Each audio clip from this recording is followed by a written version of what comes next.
Hello guys, good morning. Diwali है और मैं ऐसे बैठी हूँ। हाँ, क्योंकि देखिए, मैं मानती हूँ कि हमारे जो त्यौहार होते हैं और उसमें हमें बहुत एक्साइटेड होना चाहिए, बहुत सजना चाहिए, संवरना चाहिए। बट मेरा एक बात ये मानना है और आप कमेंट करके बताइएगा कि मैं सही हूँ कि गलत हूँ। मुझे मालूम है कि बहुत सारे हेटर्स बहुत गलत गलत कमेंट भी करेंगे, लेकिन कुछ लोग हैं जो अच्छी सोच रखते हैं, वो मेरी बात से अगर सहमत हैं तो वो मेरे को ज़रूर अच्छा कमेंट करें, और जिनकी आदत है ख़राब कमेंट करने की वो करते रहें, मुझे कोई फ़र्क नहीं पड़ता। लेकिन सुधर जाओगे तो बहुत अच्छी बात है, नहीं सुधरोगे तो कभी ना कभी आपको उसका भुगतान तो भुगतना पड़ेगा। मैं नहीं भुगताऊँगी तो कोई और भुगता देगा। तो दिवाली है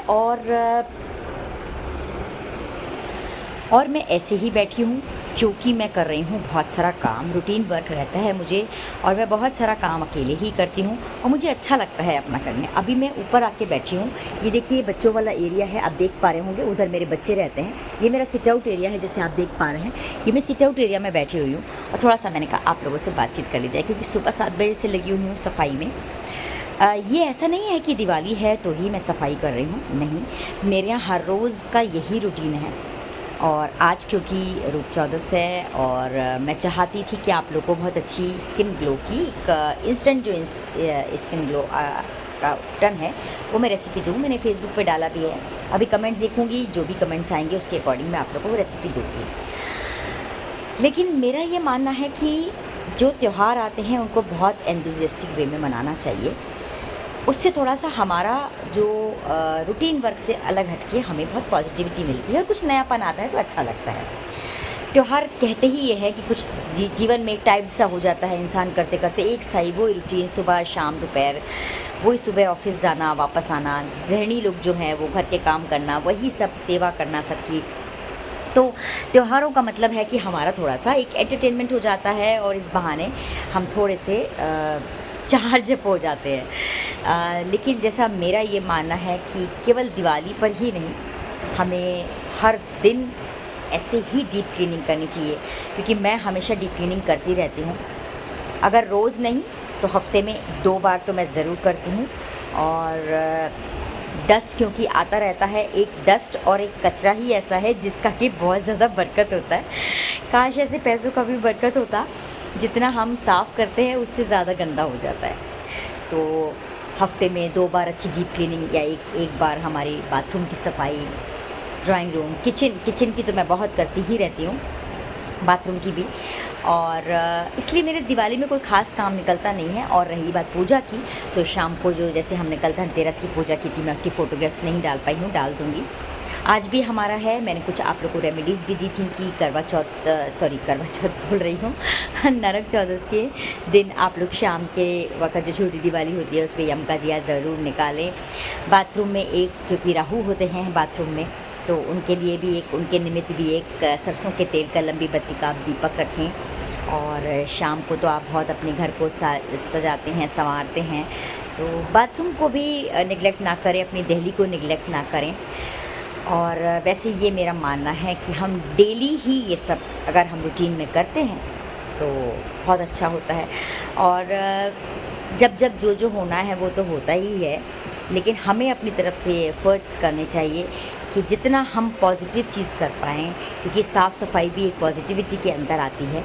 और दीपक लगाना भी एक पॉज़िटिविटी के अंदर आता है, क्योंकि हम जैसे हिंदुओं में अग्नि को बहुत पवित्र मानते हैं, हम शादी करते हैं तो भी अग्नि पे फेरे लेते हैं, जब हम जाते हैं इस दुनिया से तो भी हमें अग्नि ही समाप्त करती है।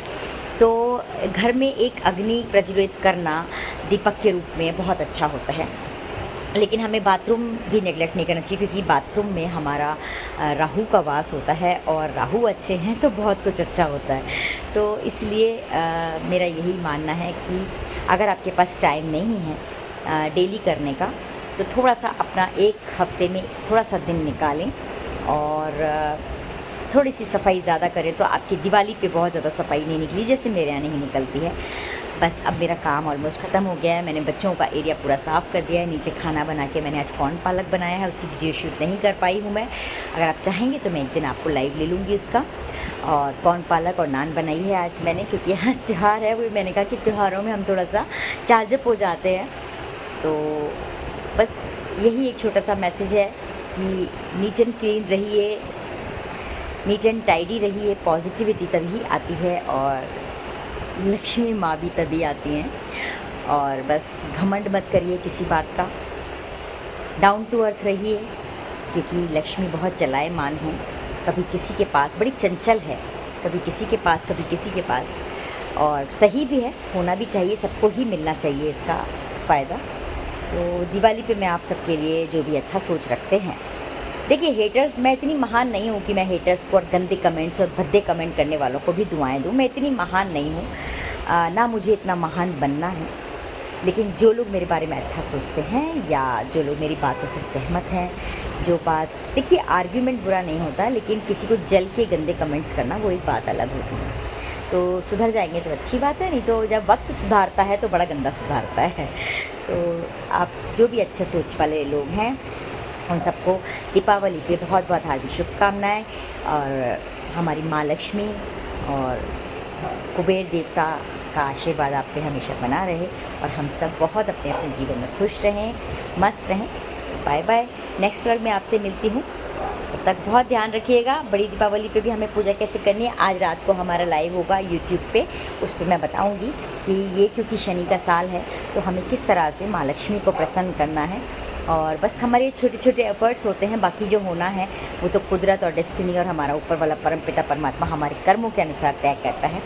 तो बस इसी आशा के संग कि हम सब खुश रहें, मस्त रहें, स्वस्थ रहें, और जब तक इस पृथ्वी पे हैं हम जाने अनजाने हमारे हाथों किसी का बुरा ना हो, हम किसी को बुरा ना बोलें, किसी के लिए बुरा ना करें, क्योंकि ये सब भी हम अपने कर्मों में, प्रारब्ध कर्मों के रूप में हम जमा करते जाते हैं, जिसका भुगतान हमें किसी न किसी जन्म में ज़रूर करना होता है।